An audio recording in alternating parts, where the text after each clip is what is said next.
What up, guys? Welcome to I tried to do it with my hands. Day 7. Day 7 of our 7-day vlog challenge. Finally here.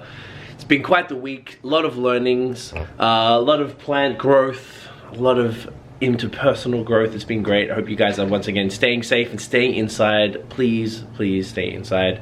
So this morning I didn't have any calls actually. Tiff had like 3. So she's been very busy. We're kind of just need to go for a walk. We're not gonna go to the supermarket or anything because I've been sick and I'm still not feeling good. We're going to avoid any public places like that. So we live close to the mountain Montreal here. So we're gonna go for a walk up there and we're gonna talk to you guys then. Tiff, is there anything else you wanna add before we run off outside on a walk? Still social distancing. We're not going to go near anybody. The mountain does have sort of wide paths and stuff, so we're not going to be near anybody, and we're close enough to it that we shouldn't have to walk past too many folks, hopefully. So is there anything you'd like to add to the people? Can't wait to see you outside. And remember, in our first video actually we talked about how to be productive. A part of it was going outside and taking a break. It's sensible outside, because we've also been telling everyone to stay home. Yeah, like aggressively so. Yeah, but you need to go for a walk sometimes. Yeah, kind of like, and it's not too bad. It's like 7 degrees Celsius here today, which is for Canada, it's not too bad this time of year. All right, guys, we'll see you outside. I feel the warmth of your skin. Hey guys, so happy to see you. Sorry, today's been crazy, so I'm just checking in now. We were gonna go for a walk on the mountain, but too many people are on the mountain. Way too many. And as we know, we're trying to keep a safe space between everyone. So we decided instead to just go for a walk in the neighborhood. So today, we want to talk about, because we know and we hope that many people, after everything that's happened, once we come out on the other side, might decide to start a business of their own. We're going to talk about the 8 types of people, these toxic, awful people that you need to avoid, these kinds of clients, when you start your business. Number 1, the alpha. Oh, you know that guy, right? Or girl. Let's not, Sorry. Or human. Sorry, guys. You know that human, that I know everything, I know it all, trust me. This is how you need to do it. You need to stop all these other things you're doing. I don't want the input from anyone else. This is how things should be done. Not open to any other information, any constructive feedback. Not open to constructive feedback. Like not really understanding ROI and what that is for social media, and not getting the message because they just think they're so right on one thing, because they think they're so right about this one thing, and refuse to try to understand and make everyone and belittle everybody around them because they have to feel like the bigger person. Yeah, they're just mean, not great. They could even be nice sometimes, but overall they're always going to be trying to suppress you in some way. You're never going to flourish with these kinds of people, because you'll never be able to have the creativity and freedom that you want to really do your best work, because you'll always have them stifling you because they think they know the way something should be done. Yes. All right, guys, the next person to avoid in business is the promiser. These are the types of people that want you to work for free because they promise the world. They talk up these hopes and dreams of like, hey, you know what? Instead of charging me the fee, why don't you just come in and we can share in the profits like later on? And this has happened to us, I would say, a lot more in the beginning. To be honest, people don't really come to us with that now, but I'm not gonna lie, it still happens occasionally. People mean well by it, and it's just more like they don't have the budget or the understanding to sort of pay for what they need to pay for, and they're trying to get people in on the project. They're trying to get believers in on something that may never happen. And if you go and put this work in the beginning, it may never pan out. There could have been a situation where we would have lost 5 figures. Yeah, time and money. Time and money in order to get, the promise of something down the track. So that is going to happen to you a lot, specifically early on. You've got to resist it unless you really believe in it. It can be cool. I mean, I'm sure there's a bunch of fantastic examples. We did not participate in any of those because we had our own things we were working on. So it's usually something that people would maybe pull on a freelancer or somebody who might not look like they're working on a bunch of other projects to be like, why don't you just come in on this? Don't, let's not worry about money for now. And then you get it going. So definitely keep an eye out for them. The next type of client or person you want to avoid in business is the toxic individual, okay? Ooh. You see them everywhere in life, actually, and you most often will see them in your relationships. So this is the person who's gaslighting you, as they say, that's the one. Then they're telling you to do things, and then when you do it, they're like, this is not what I asked for. Like, this is not what I said that I wanted. Or you think you deliver a good project, and they always find something to nitpick out of it, Nothing's ever good enough. They will never be satisfied, which means you will never have fulfilling work that satisfies you, because let's be honest, if your clients aren't happy, you're not going to feel happy, then you're going to start doubting yourself and your work, and it's really because that person has something whole entirely that has nothing to do with you going on in their life. So avoid that toxic person who makes you feel like crap. Yes. Sometimes builds you up, but no matter what, in the end, they'll always bring you right back down. Yeah. Avoid at all costs. All right, guys, next up, the next person you want to avoid in business is the clingy individual. So I think you know what I'm talking about. This can happen in relationships as well, of course, but in business, it's a little more, I was gonna say frustrating, but it's also like you gotta handle it just right. So these are the type of people who are emailing you 27 times a day, calling you unsolicited, which is a huge pet peeve of ours, texting you, Facebook messaging you, just treating you like they're your only client. Whilst it might feel okay from the beginning and you're going to give in to them because you want them to feel comfortable, but the more you give them an inch, they'll take a mile type of thing. You have to train them From the beginning. And it's all about that training, making yourself, setting boundaries from the beginning. The next person is the non-believer, okay? They're the opposite of the believers, you know? Shouts to JB. These are the people who, instead of being enthusiastic about something, they are so hesitant to the fact that they probably don't even want to do it, but they're being forced. We've had this client, the person who did not believe in social media. I'll say this is our most common. Our most common Out client. of all of these types. As in, like, and now we know better. When you know better, you do better. Yeah. So we had this a lot in the beginning where it's like, you're convincing someone, which is another reason why we're not obsessed with sales and proactive sales in this way. Yes. Because we're not going to convince you that social media matters. It Exactly. is obvious that that matters. If you don't understand that, then I'm not going to convince you, because it's as clear as night and day that you should have social media. 100%. However, this person now, they're probably being coerced by somebody or forced by an employee that's telling them that it matters, or they resent the fact that it matters. Yeah. So they're gonna put money into it, and maybe they'll even pay your full rate, but they're not happy. So at any chance they can get to prove that the service that you're offering is not valuable, they will take it, and they will always be asking you for additional reporting, asking you for all these things to justify why what you're doing matters. Yes. Stay away. I think this is almost the top person to stay away 100%. from. Couldn't agree more. They will waste your time. Okay? Yes. Even if they pay you your rate, they're still going to waste your time. Something that I think maybe we can talk about later, which is interesting, is when we're probing and talking to people who want to work with high season, we ask them, like, why us? Why do you want to do this? Why is this the solution that you've chosen? We want them to convince us why they want social media.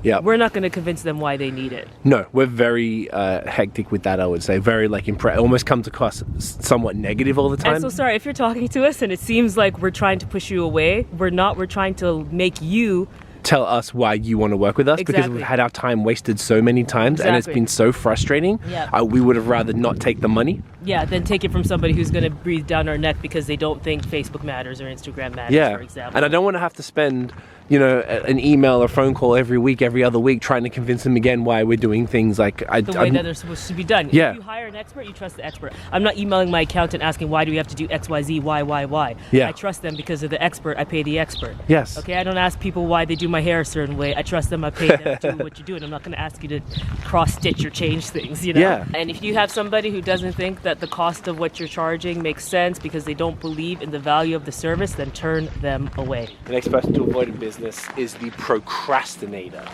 I would say second to the non-believer. These are the most common clients we have. So these are, and do you know what the funny thing? They're not even really clients for the most part. These are the people who contact you. It's usually an urgent emergency. It's always They need an to emergency. Get in touch with you now. That's another thing. It's kind of like a subset of this one. If someone hits you in an emergency, Avoid. avoid at all costs. There's nothing worse than having to deal with someone's sort of faux stress about a situation that isn't really an emergency. Then they become the clingy person. Like it snowballs into a terrible situation. The procrastinator are the ones, they'll hit you up. They want to get you on the phone ASAP. They want to know all the prices. They want to know what's going on. They want the quote. They want the invoice. And then you don't hear from them for 3 months. And then they'll all of a sudden come back. And then it's an emergency. And they're like, hey, remember we really want to do it. Blah, blah, blah. And it just becomes nothing. Side note, put an expiration date on your quotes. That's something that we learned the hard way too, because they'll come back, 6 months ago, say 2019, you'll give them a quote, that's your 2019 prices. They'll come back in March 2020 and they'll want to hit you up and they want to keep it moving with that. If you don't put an expiration date on your quotes, then you have to give an a procrastinating client who also is one of those fake emergency people, a old press, and that's not what you want. So those ones I'm going to say are going to be one of the most common. They're the tire kickers as well. Tire kickers aren't so bad, but these are the ones, the tire kickers might just have one quick inquiry and then kind of leave. The procrastinators waste more of your time before they leave. Yeah. And don't make them a proposal more than once. What we actually stopped doing is making custom proposals now. We have a deck, and if people want something, we can distribute them in an email, but we used to put together these elaborate proposals, and that wasted so much time. It So just wasn't much worth it. time. Just because we wanted to look professional. We wanted to look prepared that, hey, we take your inquiry seriously. We really want your business. But we have way too many inquiries for us. We'd just be spending our entire time There's no doing point now. proposals. We've got a whole other system now, but that was how we used to do it early on for a few years, I would say, until we sort of really realized that a lot of these proposals were a waste of time. Can we customize it? For sure. And then we customize it and we make it work. But we're not going to go out of our way to do that, particularly for these type of people who just are going to waste your time in the end. Keep an eye out. Oh, well, that's an interesting piece of art that one of our neighbors has put in their yard there. Cool, cool. I dig it. Next client or person that you need to avoid is the friends and family discounter. Ooh, now, there's worst. a caveat to this. Yes. But you know your sister's best friend's cousin who's starting a business and doesn't have a lot of money right now and knows you do XY service and thinks, come on, man, I know your sister's best friend's cousin. Why don't you give me a deal?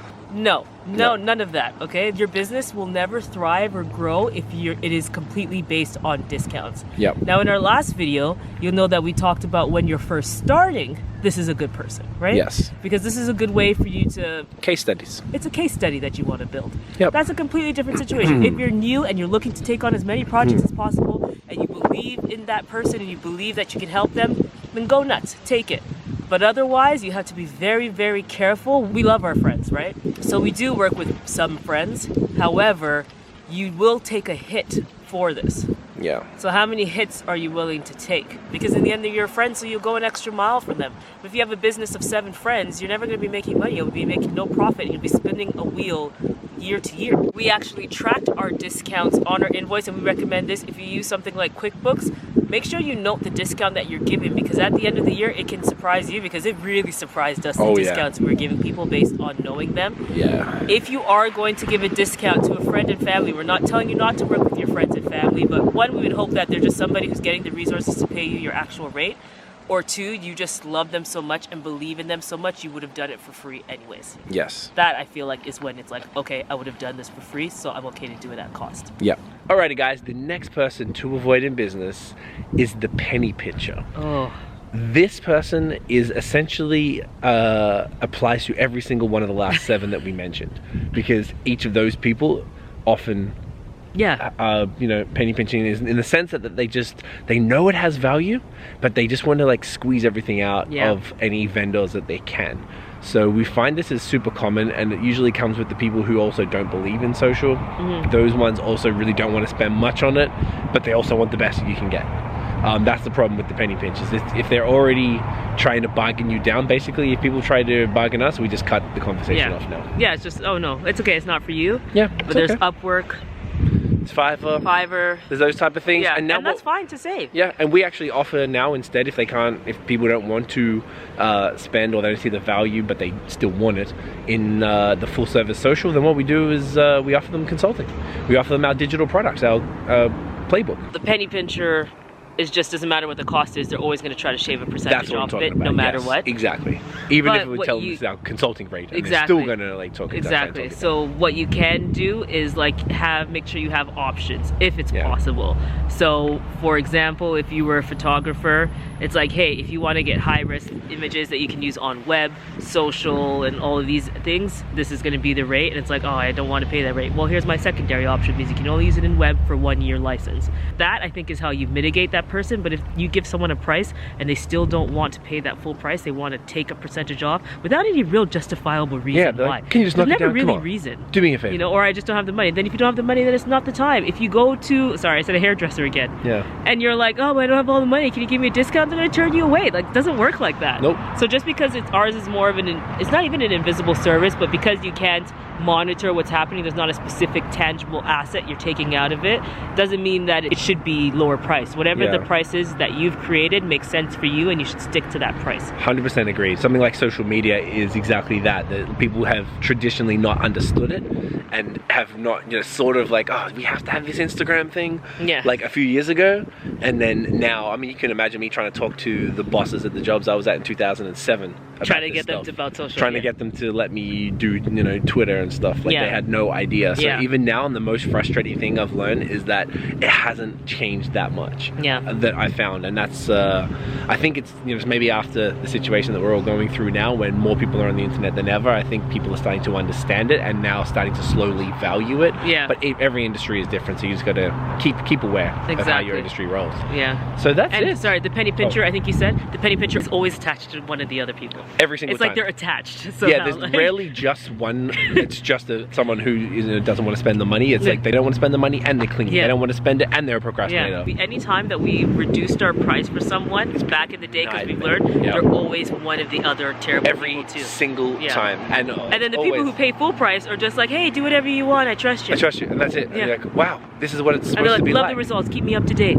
That's how it's supposed to be. And when you get clients like that, which we have had, then you're like, oh, I'm not putting up with any of that other stuff anymore. I would rather not take the money. It's not about the money. It's about like building a business and working with the people that we want. Otherwise, we would just work for a company if we didn't want to have that choice. That's what we're paying for our lack of security. That's what we are sacrificing that for. So guys, those are our 8 types of people to avoid in business. Thank you so much. On our 7th day. I can't believe it. We made it. We made it. Not that I had any doubt. I know we do it, because if we commit to anything, we have to do it. Every time. That's why we said it publicly, because if we just said it internally, then we would have copped out. There's no way. Because it's a lot of work. Oh yeah. So as we said, shout out to all the family vloggers and lifestyle vloggers out there. You are putting in work, guys.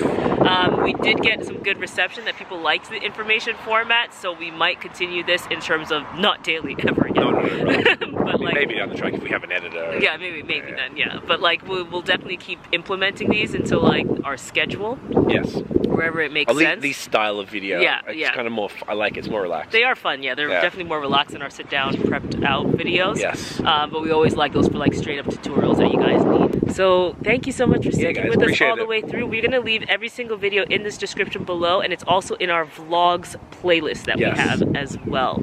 If you like this video and this entire series, give us a thumbs up for all our hard work. Hit that work right there. All the editing. Last video to edit. Sorry. Hit subscribe below. Hit the notification bell so you don't miss any other videos from us. Follow us everywhere on social media at High Season Co. You can check out our website for resources at highseasonco.com. Until next time, guys, which won't be tomorrow, but probably Tuesday or Wednesday. And stay safe. Stay home.